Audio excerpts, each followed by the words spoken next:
சிறப்பு விருந்தினராக கலந்து கொள்வதற்காக சென்ற இடத்துல விமான நிலையத்தில் வச்சு தடுத்து நிறுத்தப்பட்டு உங்களுக்கு பயணத்தடை விதிக்கப்பட்டிருப்பதாக குடிவரவு குடியகழ்வுத்துறை அதிகாரிகளால் தெரிவிக்கப்பட்டிருக்கு. உங்களை நாங்கள் புலனாய்வுத்துறை அதிகாரிகள்கிட்ட ஒப்படைப்போம் என்ற பொருள் அவரோட உரையாடி இருக்கிறோம்.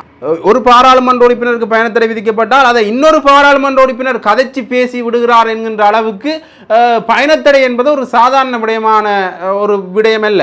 தமிழரசு கட்சிக்குள்ளே இருக்கிற நிகழ்ச்சி நிரலின் பேரில் ஏற்கனவே உங்களுக்கு தெரியும், தமிழரசு கட்சிக்கும் ஸ்ரீதரன் அவர்களுக்கும் இடையில ஒரு முருகல் நிலை ஒன்று இப்ப வரைக்குமே இருந்தோண்டு தான் இருக்குது. சாணக்கியன், சுமந்திரன் போன்றோர் அவர்களுக்கு அழைப்பு விடுக்கப்பட்ட சிறப்பு விருந்தினர் பட்டியல் இல்லாமல் அவர்களுக்கு இந்த அயலக தமிழர் விழாவுக்கான அழைப்பு விடுக்கப்பட்டு கனகபுரம் துயிலும் இல்லத்தில் இன்றைய தினம் இப்போ நாங்கள் காலை எடுத்துக்கொண்டிருக்கிற இந்த நேரத்தில் இப்போ ஒரு பிரச்சனை ஒன்று நடந்து கொண்டிருக்கு.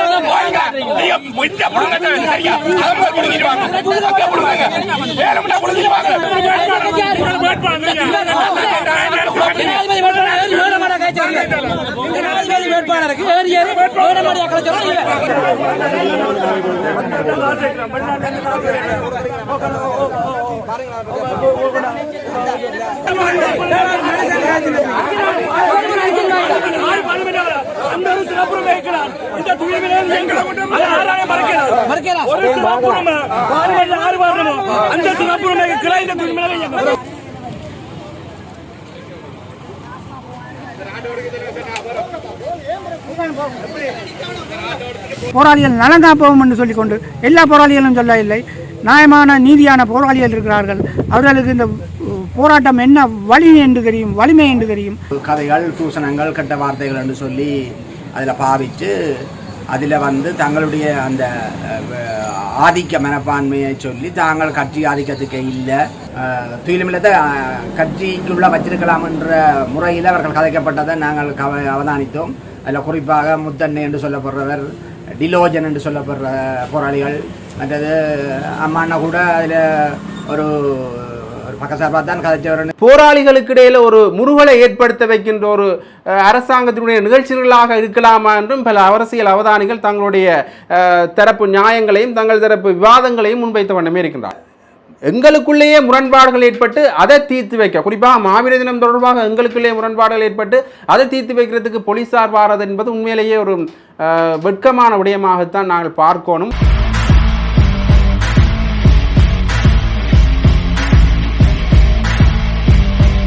ஜெஃப்னாபடியன் சொந்தங்களுக்கு வணக்கம்.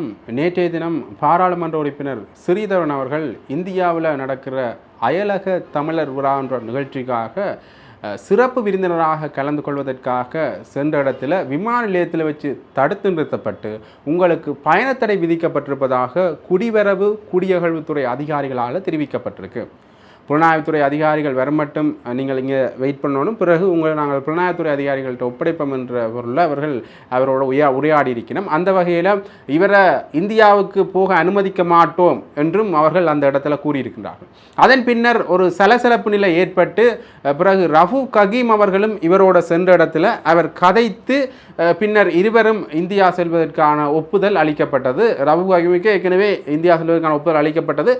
ஸ்ரீதரன் அவர்களை தடுத்து நிறுத்தப்பட்டதால் பின்னர் அவர் கதைச்சு இருவரும் போவதற்குரிய ஒப்புதலும் அளிக்கப்பட்டிருந்தது. உண்மையிலேயே இதை வைத்து பார்க்கின்ற பொழுது, அதாவது பயணத்தடை என்பது திடீரென ஒருவருக்கு விதிக்கப்படுற விடயம் இல்லை. முன்னர் அவருடைய குற்றச்சாட்டுகள் நிரூபிக்கப்பட்டு நீதிமன்றத்தால் தான் இந்த பயணத்தடை விதிக்கப்படும்.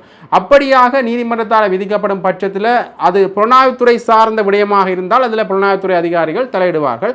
அது மட்டுமில்லாமல் அந்த உரிய அதிகாரிகள் என்ன குற்றம் அவர் இழைத்தாரோ அது சம்பந்தப்பட்ட உரிய அதிகாரிகளுக்கு அது அறிவிக்கப்பட்டு பின்னர் அவரது பயணத்தடை விமான நிலையத்திலையும் சரி வேறு எங்கே அவர் போனாலும் அங்கே நிறுத்தப்படுவார். ஆனால் ஸ்ரீதரன் அவர்களுக்கு முன்னாயத்தமாக எந்த ஒரு பயணத்தடைகளுமே விதிக்கப்படவில்லை. அது மட்டுமில்லாமல் அவர் மேலே வைக்கப்பட்ட குற்றச்சாட்டு என்று பார்த்தீங்கன்னா முன்னே, அதாவது கடந்த கால கடவுச்சீட்டில் இருந்த சில பிழைகள் புதிய கடவுச்சீட்டில் ஒத்துப்போகலை என்கின்ற பொருள்படத்தான் அவர் மேலே ஒரு குற்றச்சாட்டு முன்வைக்கப்பட்டது.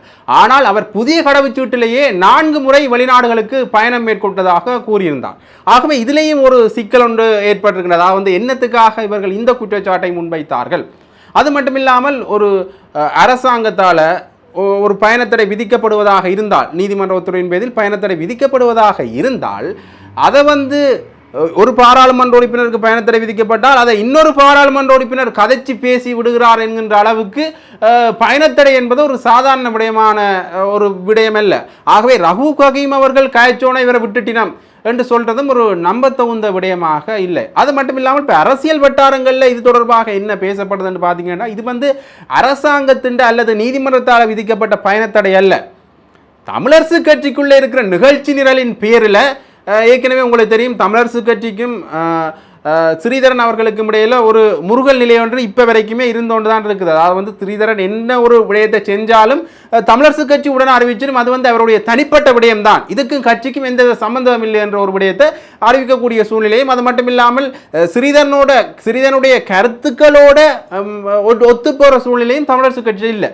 அது இப்போ மட்டும் இல்லை, அரியநேந்திரனுக்கு அதாவது பொது வேட்பாளராக அரியநேந்திரனை நிப்பாட்டி அவருக்கு ஆதரவு தெரிவிக்கிற அந்த நிலைப்பாட்டில் இருந்து அதற்கு முன்னரான காலப்பகுதியில் தெரிவு செய்யப்பட்ட தலைவராக ஸ்ரீதரன் அவர்கள் தேர்ந்தெடுக்கப்பட்ட பிறகு அதற்கு பின்னர் வந்த குழப்ப நிலையிலிருந்து இந்த விடயம்தான் தமிழரசு கட்சிகளோடு இருக்கு. ஆக தமிழரசு கட்சி இப்போ ஒரு இரு பிரிவுகளாக அல்லது அதற்குள்ள குழப்ப நிலை ஏற்பட்டு எத்தனை பிரிவுகளாக பிளவடைந்திருக்கு என்று கூட தெரியல.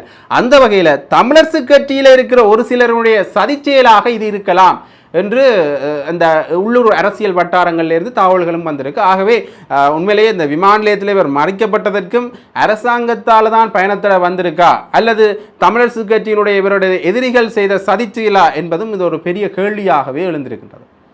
அது மட்டும் இல்லாமல் சிறப்பு விருந்தினர்கள் பட்டியலில் ரவூப் ஹக்கீம், அமைச்சர் சந்திரசேகரம், பாராளுமன்ற உறுப்பினர் ஸ்ரீதரன் போன்ற பலர் இந்த சிறப்பு விருந்தினர் பட்டியலில் தெரிவு செய்யப்பட்டிருந்தார்கள்.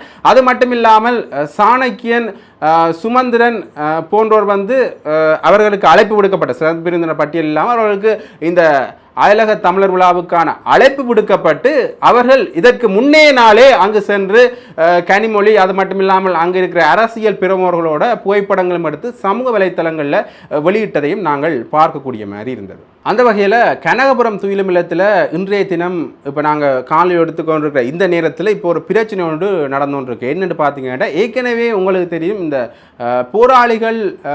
போராளிகளுடைய குடும்ப நலன் காப்பகம் என்கின்ற ஒரு தரப்பினர் இனி மாவீர தினங்களையும் இந்த துயிலமில்லங்கள் சம்பந்தப்பட்ட அனைத்து நினைவேந்தர்கள் சம்பந்தமான விடயங்களையும் நாங்களே பொறுப்பேற்றுக் கொள்கின்றோம் என்று ஒரு ஊடக சந்திப்பொன்றை வச்சு அவர்கள் அறிவித்திருந்தார்கள். அந்த வகையில் கனகபுரம் துயிலுமில்லத்தின் நிர்வாக பொறுப்புகளை எடுப்பதற்காக இவர்கள் சென்ற வேளையில் அங்கே ஏற்கனவே நிர்வாக பொறுப்பெடுத்த தரப்பினருக்கும் பொதுமக்களுக்கும் இவர்களுக்கும் இடையில் ஒரு முரண்பாடு அல்லது முருகல் நிலை ஒன்று ஏற்பட்டிருக்கு. உண்மையிலேயே இந்த முருகல் நிலை அத்துமீறி போய் இது உண்மையிலேயே ஒரு வாய் சார்ந்த ஒரு பலதரப்பட்ட ஒரு சண்டை முரண்பாடாக வந்த சூழ்நிலையில் உடனடியாக போலீசார் களமிறக்கப்பட்டு போலீசார் அமைதிக்கு கொண்டு வந்தனர் நிலைமையை. உண்மையிலேயே இந்த விடயத்தை நாங்கள் பார்க்க இந்த மாவீர தினம் வைக்கிறதுக்காக முன்னைய காலகட்டங்களில் மாவீர தின நினைவேந்தல்கள் நடக்கின்ற பொழுது போலீசார் இடைக்க தலையிட்டு இந்த மாவீர தினங்களை நிறுத்திய செயற்பாடுகள் எல்லாம் இருக்கின்றது. ஆனால் இப்போ இந்த மாவீர தினம் வைக்கிற இந்த புனிதமான துயிலமில்லங்கள்லேயே இப்படியான சண்டை சச்சரவுகள் நடக்கிறது உண்மையிலேயே மக்கள் மத்தியில் ஒரு அதிருப்தியை ஏற்படுத்தியிருக்கு. உண்மையிலே இந்த விடயம் நடக்கின்ற பொழுது மக்கள் நிலைப்பாட்டிலேருந்து நாங்கள் பார்க்க மக்கள் பெரும்பாலும் முன்னர் எந்த தரப்பினர்கள் இது சம்பந்தமாக செஞ்சார்களோ அந்த தரப்பினரே செய்யட்டும் என்று மக்கள் நிலைப்பாட்டு இருக்கு. உண்மை 2016ஆம் ஆண்டு கனகபுரம் துயிலுமில்லம் இந்த நினைவேந்தல் செய்வதற்காக அனுமதி வழங்கப்பட்டது. அப்போ அனுமதி வழங்கப்பட்ட பொழுது பொதுச்சுடரை ஏற்றி பாராளுமன்ற உறுப்பினர் ஸ்ரீதரன் அவர்கள் இதை ஆரம்பித்து வைக்கிறார். அதற்கு பிறகான காலப்பகுதியில் அந்த தரப்பினர் தான் தொடர்ந்துமே இந்த விடயங்களில் ஈடுபட்டு கொண்டு வருகின்றார்கள். ஆகவே இது போராளிகளுக்கு இடையில் ஒரு முருகலை ஏற்படுத்த வைக்கின்ற ஒரு அரசாங்கத்தினுடைய நிகழ்ச்சிகளாக இருக்கலாமா என்றும் பல அரசியல் அவதானிகள் தங்களுடைய தரப்பு நியாயங்களையும் தங்கள் தரப்பு விவாதங்களையும் முன்வைத்த வண்ணமே இருக்கின்றார்கள். சமூக வலைத்தளங்களில் இப்போ இந்த செய்தி வெளியானதிலிருந்து இது ஒரு பெரிய அலையை ஏற்படுத்தி இருக்கு. ஏற்கனவே இந்த மாவீர தினம் தொடர்பான ஒரு தளர்வு நிலையை ஏற்படுத்திவிட்டு பின்னர் போராளிகளுக்குள்ளேயே இப்படி ஒரு குளறுபடியான சந்தர்ப்பங்களை ஏற்படுத்துவதற்கான ஒரு வியூகமாக இருக்குமா என்றும் யோசிக்கக்கூடிய மாதிரி இருக்குது. அது மட்டும் இல்லாமல் இதில் 2 தரப்பில் இருக்கிற பெரும்பாலும் போராளிகள் தான் 2 தரப்பிலையுமே இருந்தார்கள். பலர் தங்களுடைய கருத்துக்களை முன்வைத்தார்கள். அதில் இரு தரப்பினருக்கிடையிலேயே முரண்பாடுகள் இருந்தது. முதல் செஞ்சாக்கள் நாங்கள் தான் செய்ய போகிறோம் என்றும், பொதுமக்களும் பெரும்பாலும் முதல் செஞ்சாக்களை விடுங்க, இவ்வளோ காலமாக எங்கே நின்றீங்க நீங்கள் என்கின்ற கேள்விகளும் எழுந்திருந்தது. பின்னர் இது ஒரு அரசியல் நிகழ்ச்சி நிலாக்காக பல துயிலும் இல்லங்கள் அரசியல்வாதிகளோட கையில் தான் இருக்குது, அதிலேருந்து விடுவிக்கிறதுக்காகத்தான் நாங்கள் இப்படி செய்கிறோம் என்றும் அந்த போராளிகள் குடும்ப நலன் சார்ந்த காப்பு தரப்பினர் கூறியிருந்தார்கள். இருந்தாலும் கூட அப்போ நலன்தான் இப்போ அரசியல் மயப்படுத்தப்படாமல் செய்கிறேன்னா முதலே இதை நீங்கள் கையகப்படுத்தி இருக்கலாமே, முதலே இந்த நிர்வாக பொறுப்புகளை ஏற்படுத்தி இருக்கலாமே என்கின்ற ஒரு கேள்வியும் பொதுமக்கள் மத்தியிலிருந்து வந்திருக்கு.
ஆமியோட காட்டி இருக்கணும், எங்களோட காட்டக்கூடாது.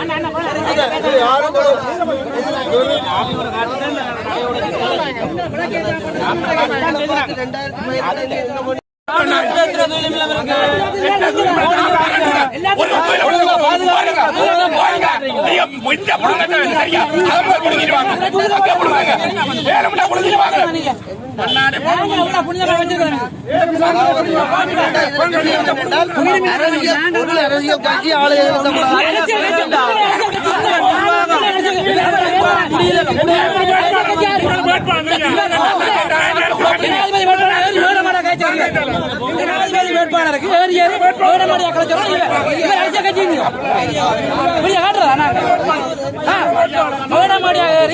ஜனாதிபதி எலெக்ஷனுக்கு சிறப்புரிமை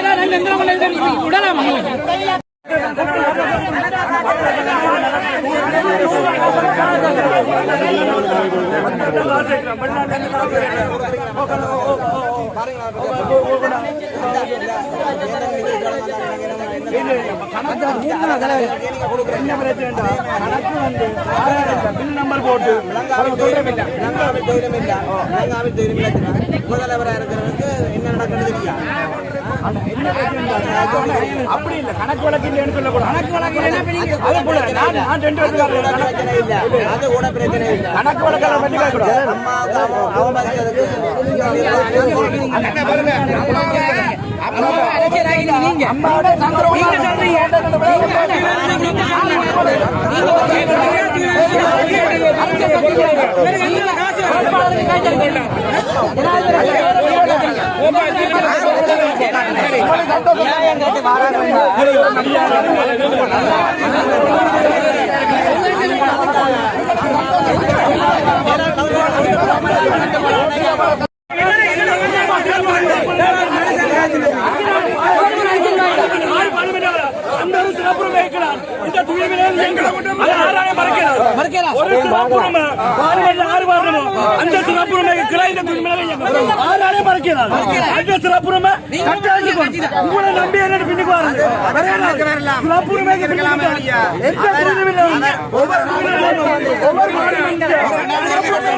ஒரே மக்கள் ஒரே இனம் ஒரே கூட்டம் எல்லாம் ஒரே கூட்டம்.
இந்த துயிலுமில்லமான நான் சின்னையா சுப்பையா பூனாவில் முன்னாள் பிரதேச மெம்பராக இருந்தேன், இப்போ மெம்பராக இல்லை.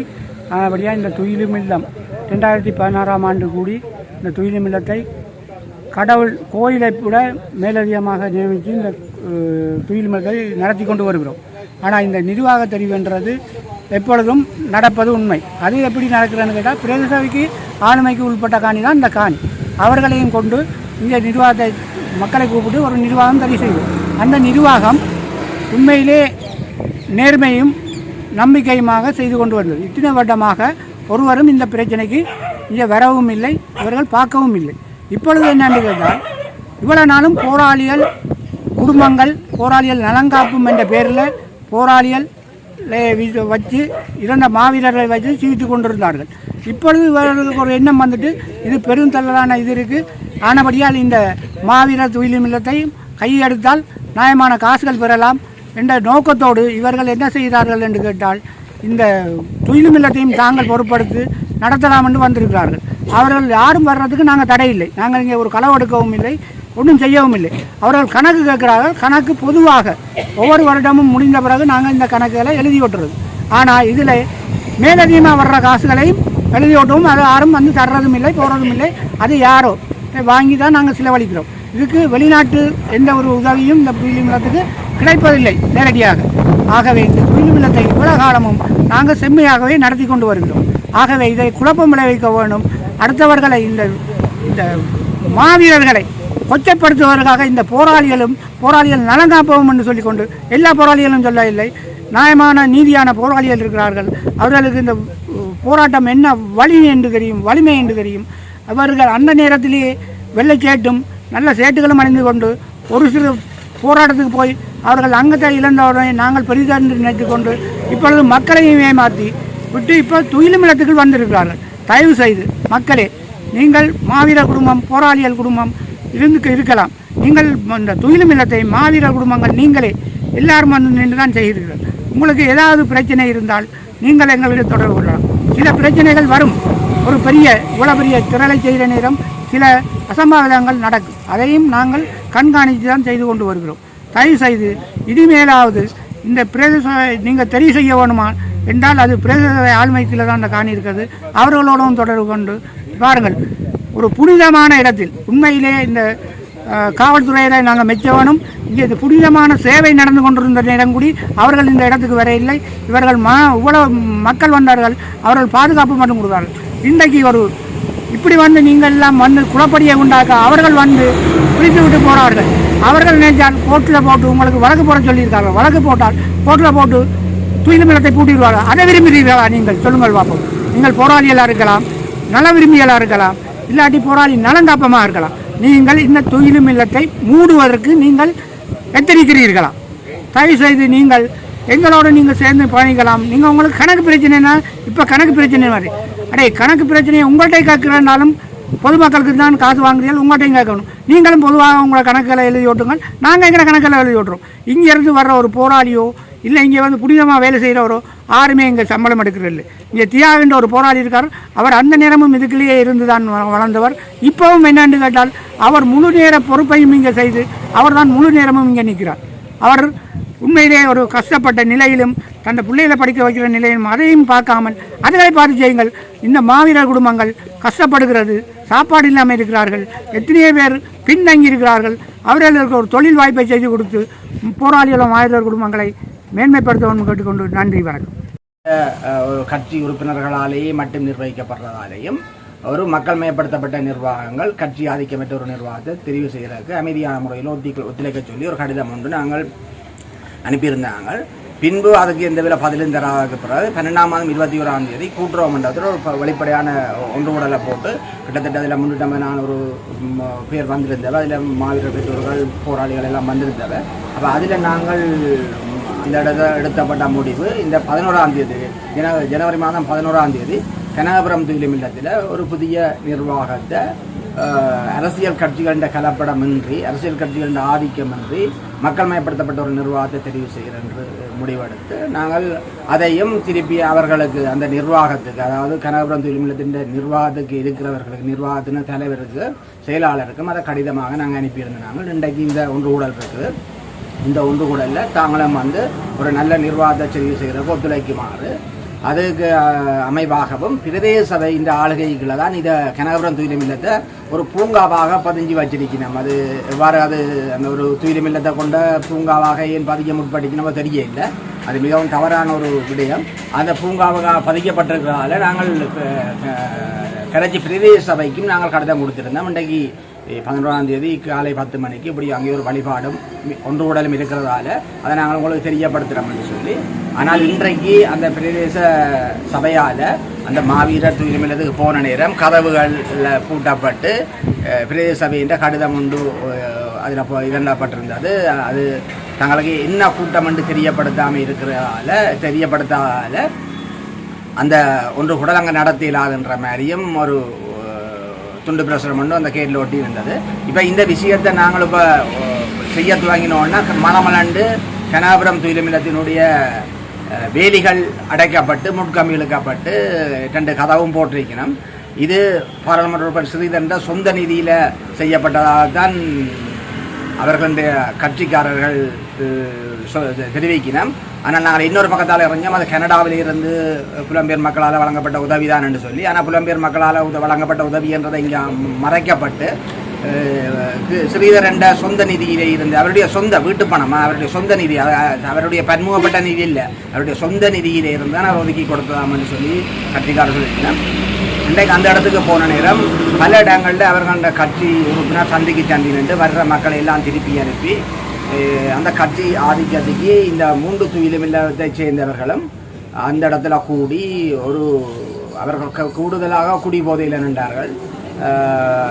வன்மத்தை விளைவிக்கக்கூடிய மாதிரி கதைகள், தூசணங்கள், கெட்ட வார்த்தைகள் என்று சொல்லி அதில் பாவித்து அதில் தங்களுடைய அந்த ஆதிக்க மனப்பான்மையை சொல்லி தாங்கள் கட்சி ஆதிக்கத்துக்கு இல்லை, தாங்கள் மக்கள் மயப்படுத்த நிர்வாகம் தான் அங்கே இருக்குன்னு சொல்லி.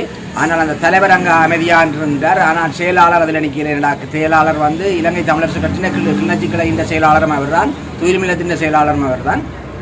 உபதலைவராக இருக்கிற வேளமாளிகனும் அங்கே வர இல்லை. அவை அந்த மற்றாக்கள் அதில் நின்று சின்ன பிள்ளைகளெல்லாம் நின்று வரியில் நின்று கொஞ்சம் கதை பேச்சுகள் எல்லாம் கடுமையாக இருந்தது. நாங்கள் அதில் அவதானித்தோம். நாங்கள் மிக அமைதியான முறையில் அதில் இருந்தோம்.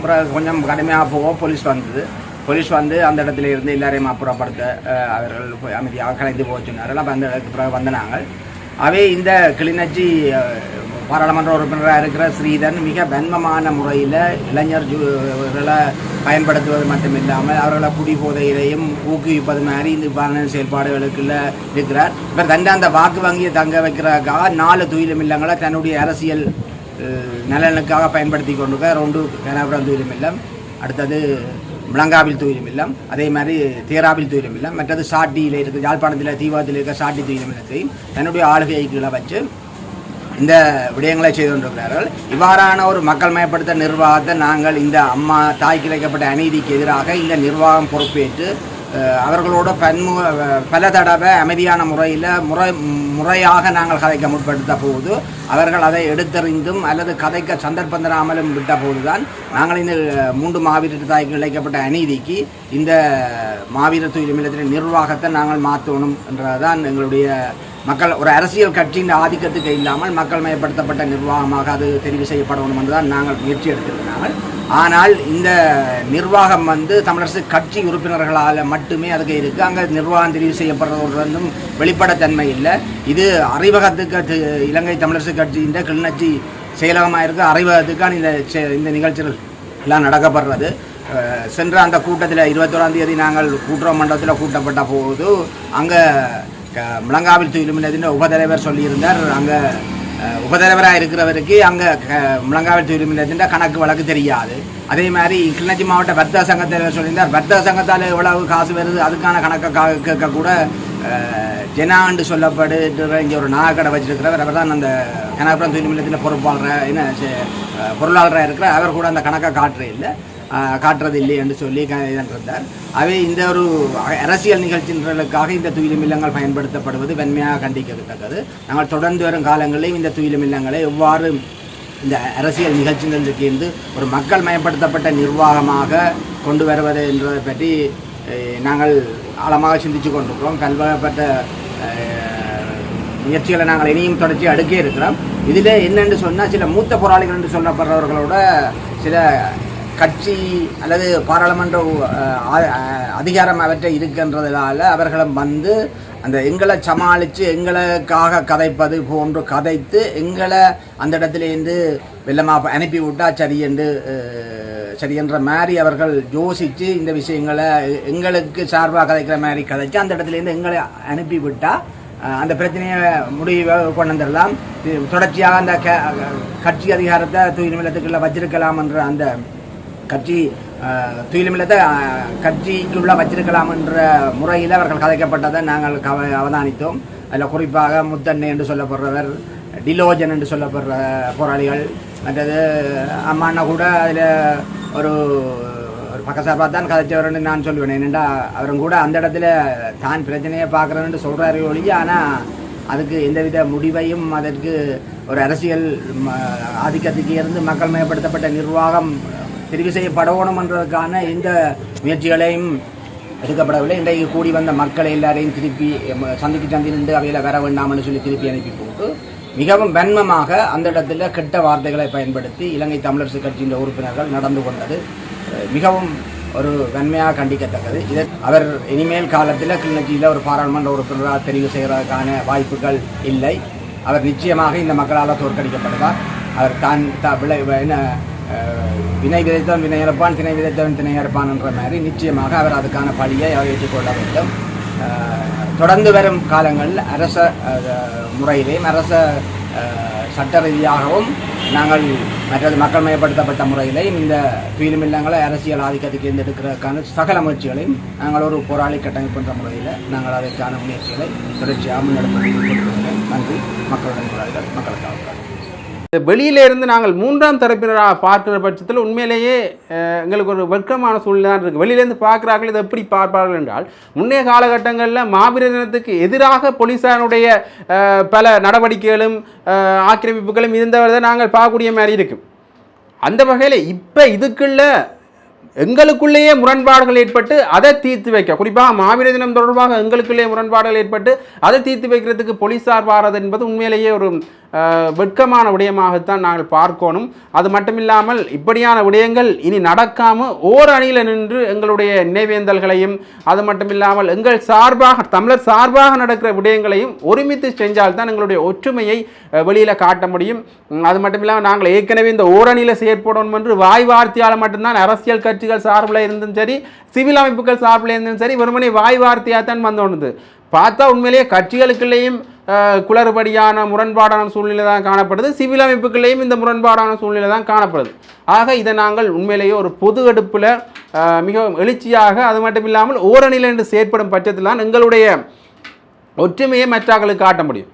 இப்போ நாங்கள் துயிலும் இல்லங்களில் இருக்கிற இராணுவ முகாம்களை அகற்ற வேண்டும் என்கிற கோரிக்கையை கூட முன்வைத்து கொண்டிருக்கிறார்கள் தமிழர் சார்பில் இருந்து. ஆனால் அப்படி முன்வைக்கின்ற பட்சத்தில் அதை நாங்கள் எந்த அளவு பலமாக இருக்கின்றோம் என்பதை எங்களோட ஒற்றுமை தான் காட்டும். அப்போ தான் எங்களுடைய கோரிக்கைகள் எந்த அளவுக்கு நிறைவேற்றப்படும் என்கிற விடயமும் தெரிய வரும். ஆகவே இது தொடர்பாக இனிவரும் காலங்களிலாவது அரசியல் கட்சிகளாக இருந்தாலும், சிவில் அமைப்புகளாக இருந்தாலும், பொதுமக்களாக இருந்தாலும் சிந்தித்து செயற்பட வேண்டும். அடுத்ததாக இன்னொரு முக்கியமான விடயம் பார்க்கணும். இது சம்பந்தப்பட்டமா ஒரு விடயத்திலே வந்து இந்த பாதுகாப்பு அரண்கள், சோதனை சாவடிகள் போன்ற நீக்கப்பட்டது தொடர்பாக பலரும் தங்களுடைய விமர்சனங்களை முன்வச்சு கொண்டிருந்தவை. அதில் ஏற்கனவே இந்த இனவாதம் தொடர்பான கருத்துக்களை பரப்பி வர சரத் வீரசேகர் அவர்கள் எந்த ஒரு கருத்தையும் கூறாமல் இருந்தவர். ஆனால் அவரும் இப்போ இது தொடர்பான கருத்தை கூறியிருக்கிறார். என்ன விடயம் என்று பார்த்தீங்கன்னா, உண்மையிலேயே இதுகள் வந்து அகற்றப்பட்டது எதற்காக? இது அகற்றப்பட்டது நாட்டின் இறையாண்மைக்கு பாதிப்பு, அது மட்டுமில்லாமல் நாட்டின் பாதுகாப்புக்கு பாதிப்பான ஒரு விடயமாகத்தான் இருக்கின்றது. நீங்கள் வந்து விடுதலை புலிகள் அமைப்பினரை நீங்கள் ஒழிச்சிட்டீங்கன்னு நினைச்சோன்றிருக்கீங்க. ஆனால் அவர்கள் ஒளிந்தாலும் கூட, அந்த அமைப்பினர் என்கின்ற ஒரு பெயர் ஒளிந்தாலும் கூட, அவர்களுடைய சிந்தனைகளும் போதனைகளும் இன்னும் வாழ்ந்து கொண்டுதான் இருக்கு. புலம்பெயர் தேசத்திலேயும் சரி, இங்கேயும் சரி, அவர்கள் சார்ந்த சிந்திக்கிறவர்களும் அவர்களுடைய அந்த அமைப்பில் இருந்த விவாதங்கள், போதனைகளும் இப்போ வரைக்கும் இருந்து கொண்டுதான் இருக்குது. இன்னுமே நாட்டுக்கு பாதுகாப்பு இல்லாத ஒரு சூழ்நிலை தான் இருக்கின்ற பொருள்பட சரத் வீரசேகர் அவர்கள் இதற்கான ஒரு விடயத்தையும் கூறியிருக்கிறார். உண்மையிலேயே இந்த விடயத்தை வந்து நாங்கள் இரண்டு விதமாக எடுத்து பார்க்கணும். என்று பார்த்தீங்கன்னா, இந்த அன்ற தரப்பினர் வந்து ஒரு வகையால் இவற்றை எடுத்துக்கொண்டு வந்தாலும் கூட, இன்னொரு வகையில் மீண்டும் இது தொடர்பான சோதனை சாவடிகளும் இராணுவமாங்கள் மந்த வண்ணமே இருக்குது. பருத்துறையில் ஏற்கனவே எடுப்பதாக கூறிய இராணுவ முகாம் இன்னும் முற்றுமுழுதாக நீக்கப்படையில்லை. மக்கள் பாவனைக்காக அந்த காணிகள் இன்னுமே விடப்படையில்லை. அது மட்டும் இல்லாமல் எழுதுமட்டுவாளில் திருப்பி சோதனை சாவடி வந்துட்டு. ஆக இந்த அழுத்தங்களால் தான், இப்படி இனவாதம் பேசுகிறவர்கள் அழுத்தங்களால் தான் அனுர அரசு இப்படி செயற்படுதா என்ற விதமாகவும் நாங்கள் இதை பார்க்கணும். உண்மையிலேயே இந்த இராணுவங்கள் தேவையற்றது என்கின்ற ஒரு பொருள் தான் இப்போ கூட சிங்கள மக்கள் மத்தியிலேயும் நிலை வருகின்றது. சிங்கள மக்களும் இதை ஏற்றிக்கொள்கிற ஒரு சூழ்நிலை தான் இருக்கிறோம். என்று பார்த்தீங்கன்னா, இந்த பொருளாதார சிக்கல் அந்த அளவுக்கு சிங்கள மக்களை மாற்றி அமைத்திருக்கின்றது. ஆக இது தொடர்பாக இனி வருங்காலங்களில் நாங்கள் பார்க்கின்ற பொழுது, இனி பாதுகாப்புக்காக செலவிடுகின்ற தொகையை குறைக்கணும். இந்த அரசு இதற்கு மாற்றீடாக செயற்படும் என்று நினைத்தாலும் கூட, வரவு செலவு திட்டத்தில் வந்து 442 மில்லியன் ரூபாய் பாதுகாப்புக்காகவே ஒதுக்கி இருக்கின்றார்கள். ஆக நாங்கள் இதை எப்படி பார்க்கின்றோம்? மீண்டும் அந்த பழைய பல்லவிதானா என்கின்ற ஒரு விடயத்தையும் மக்கள் இப்போ உற்று நோக்கி கொண்டே இருக்கின்றார்கள்.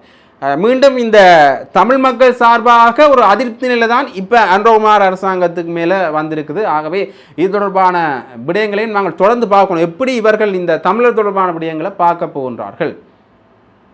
ஆக அடுத்ததாக இன்னொரு முக்கியமான விடயத்தையும் பார்க்கணும். தென்னிலங்கை அரசியலில் இருந்து சஜித் பிரேமதாசவை ஐக்கிய தேசிய கட்சியோடு இணைய சொல்லி ஐக்கிய தேசிய கட்சியினுடைய புதிய பொதுச் செயலாளர் தலதா அத்துக்குரல் அவர்கள் ஒரு கோரிக்கையை முன்வைச்சிருக்கிறார். அவர் புதிய பொதுச் செயலாளராக தன்னுடைய பதவியை ஏற்றுக்கொண்டதன் பின்னர் அவர் முதலாவதாக விட்ட கோரிக்கை என்று பார்த்தீங்கன்னா, சஜித் பிரேமதாஸ் அவர்களை ஐக்கிய தேசிய கட்சியோடு இணைந்து கொள்ள வேண்டும் என்பதுதான்.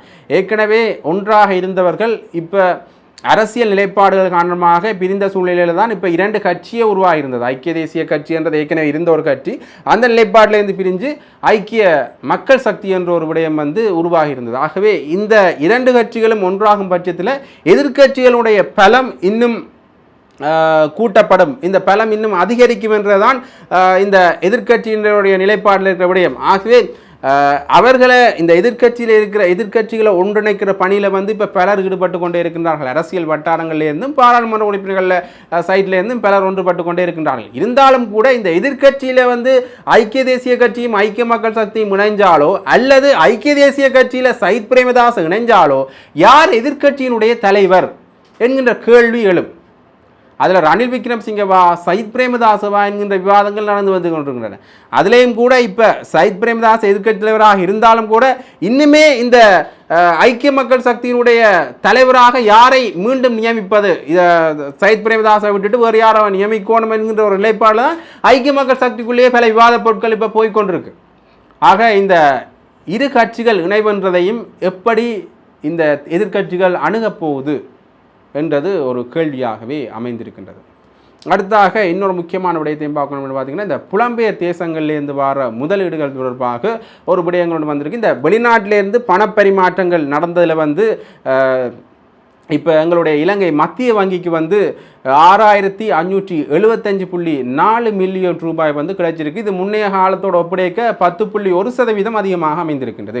ஆகவே இனிவருங்காலங்களிலேயாவது இந்த முதலீட்டுகளை புலம்பெயர் தேசங்களிலிருந்து வர முதலீடுகளை இவர்கள் உள்ளீர்ப்பதற்கான ஒரு முயற்சிகளில் ஈடுபடுவார்களா? அப்படி உள்ளீர்ப்பார்களாக இருந்தால் இது வந்து தமிழர்கள் மத்தியில் ஒரு சாதகமான விடயமாக இருக்குமே. பார்த்தீங்கன்னா, இந்த பெரும்பாலும் புலம்பெயர் தேசங்களில் அதுவும் அதிக பணம் படைத்த வர்க்கத்தில் இருக்கிறது யாருன்னு பார்த்தீங்கன்னா தமிழர் தரப்பில் இருக்கிறார்கள் தான்.